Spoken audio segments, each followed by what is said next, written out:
Welcome viewers to Charm on Demand, a channel dedicated to bringing content that will provide you a guide to life, like gaining confidence, winning arguments, psychological tricks, emotional tricks, physical tricks, and lots more genres to get you up on beat and to gain an upper hand in life. I would like for you to show your support by liking this video, subscribing to our YouTube channel, and clicking on the notification bell icon to get notified whenever we drop our absolute value busters.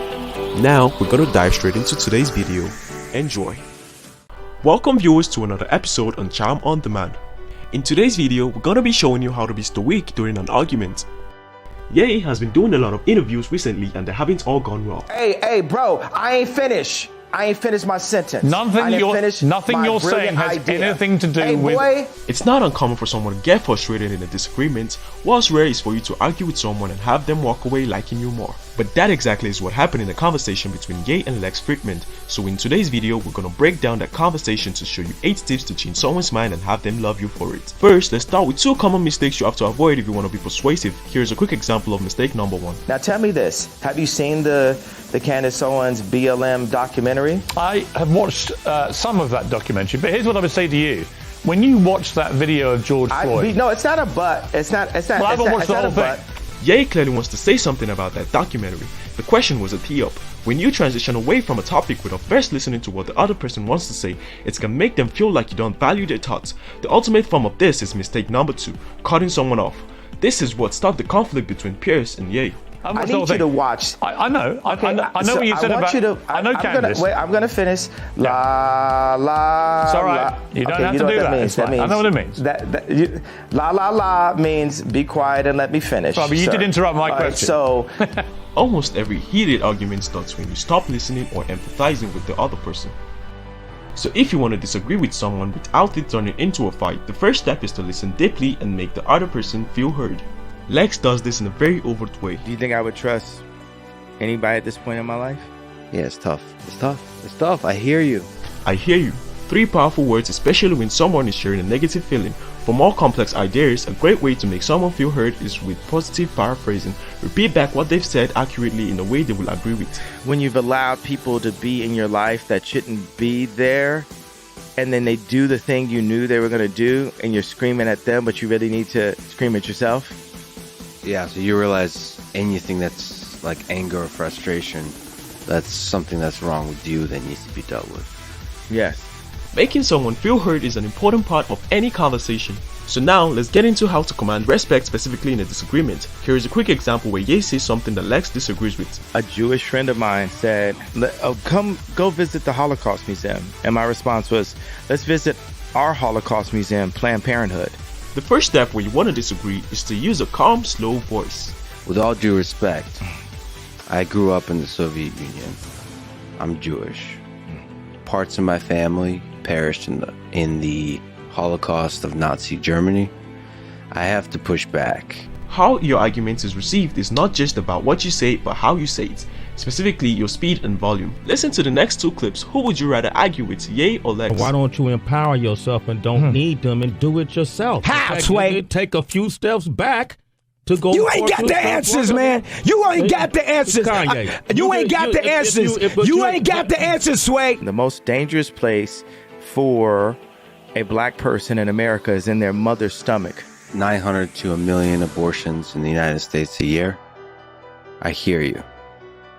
But there's something about the rape, the torture, the murder. This advice is most useful when something triggers you. If you feel yourself getting angry, let that be your cue to pause, take a breath, and use a calm, slow voice. For example, a few days before the conversation with Lex, Ye tweeted, "When I wake up, I'm going dead country on Jewish people." Then throughout the conversation, Ye has been talking about the evils of the media and insists on calling it the Jewish media. This frustrates Lex, but listen to how he responds. Don't say Jewish media and Jewish controlled media. JM. Like, man, you sound like it sounds too much like 1930s Nazi Germany. That last clip has another habit. If you're going to criticize specific behaviors. Listen here for another example. And when you say Jewish media, it's funny how this world works that way. When you say Jewish media, there's a large number of people that are hurting and have anger and even have hate in their heart when they hear Jewish media. That hate starts being directed towards the Jewish people. Lex doesn't call Ye racist or anti-Semitic. He criticizes the specific actions he didn't like. If you want to persuade someone, you have to avoid the far too common mistake of negatively labeling the entire person. Imagine how you'd feel to be Pierce in this next clips. No, you're a liar. You're pressing the agenda. You're being a Karen. When you label the entire person as bad, they are likely to dig in and become hard to persuade. If someone already seems dug in, there is something you can do to make them more receptive to new ideas. When you agree with them, tell them. That's beautiful. That's beautiful. It's well put. Really well put. I agree. Most people make a common mistake. They keep their positive thoughts to themselves and say their negative thoughts out loud. Sharing when you agree helps build rapport.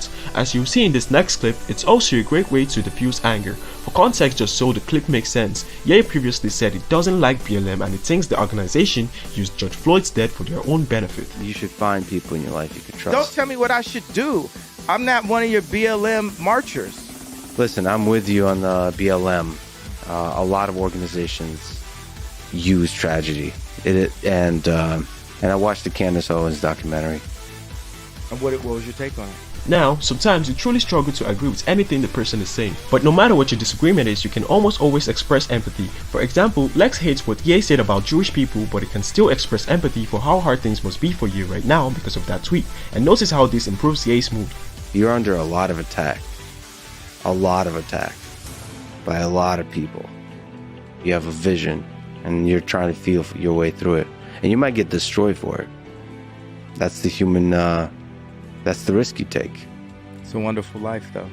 Expressing empathy is a great way to strengthen your connection to someone even in an argument. It can also help that person extend empathy back to you, and seeing things from each other's perspective is often all it takes to transform a heated argument into a calm collaboration. This is especially powerful when you combine it with another habit. Be vulnerable when you feel a negative emotion. Let's look at an example where Ye says something potentially upsetting to Lex. Because I hope I'm somebody you can trust. I don't fucking trust you. In Lex's position, most people would get angry or defensive. Instead, Lex and Ye talked for a few more minutes and then Lex says this. I gotta tell you, I have to be honest. This is silly because you don't know me. But it hurt when you say you don't trust me. You kind of lost me. Honest vulnerability is rare and very likely to make the other person respect you more. It also helps build trust because you're sharing something that most people would try to hide. In this particular conversation, it actually helps Ye see himself trusting Lex one day. It's like I could be turning my thing from a potential world vision to a code, or I could be opening up conversations with new friends that I may trust someday. If you do everything we've covered so far, it's likely you'll form a strong connection even during disagreements, and with that connection you often see the other person try to use humor to take little breaks in the argument, a little way to say, hey, we may be arguing, but I do not hate you for it. When you feel it's appropriate, try to accept these playful breaks. For example, this next clip is a bit of an awkward forced joke, but you can see Ye loves that Lex played along. People, just in general, they love me so much. I'm like actually a hard guy to really hate for a long period of time, just because of like my huge cock. And that's what I noticed. I didn't understand why you showed it to me when we first met, but now I understand. Yeah, it's very nice. Congratulations. Ye also tried to joke with Pierce, but Pierce steamrolled it, so they went right back to arguing. No, I said answer my question. No, I'm interviewing you too. Well, you can't interview me. It's my interview. You're Bono. I'm interviewing you too. See, that's the way we rap. Let me just put this to you. So no. Hang on. You're trying to avoid. The last habit we'll cover today is arguably the strongest thing in this entire video. If you want to influence someone, give them a reputation they like and will want to live up to.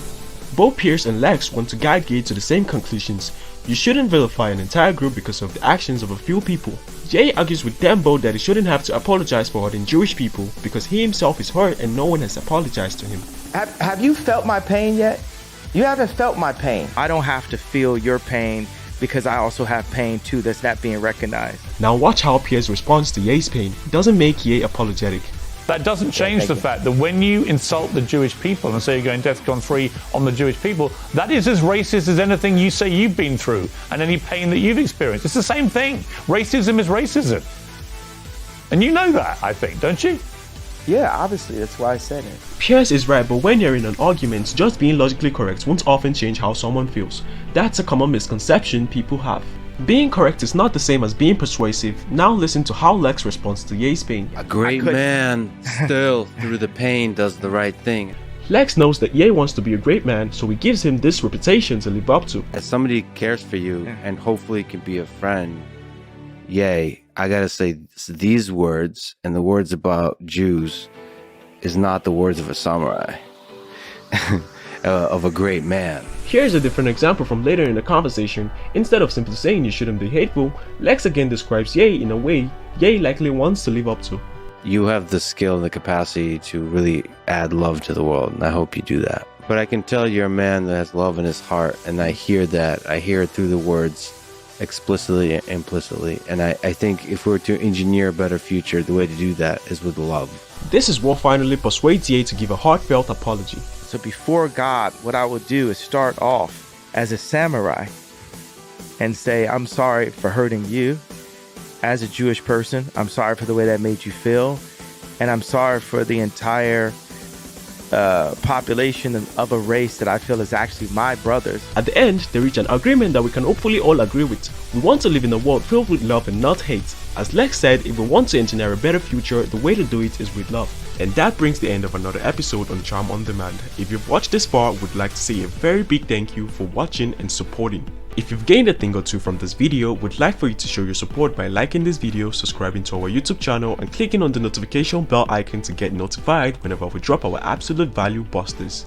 Charm on Demand says a very big thank you once again. Stay tuned and stay safe.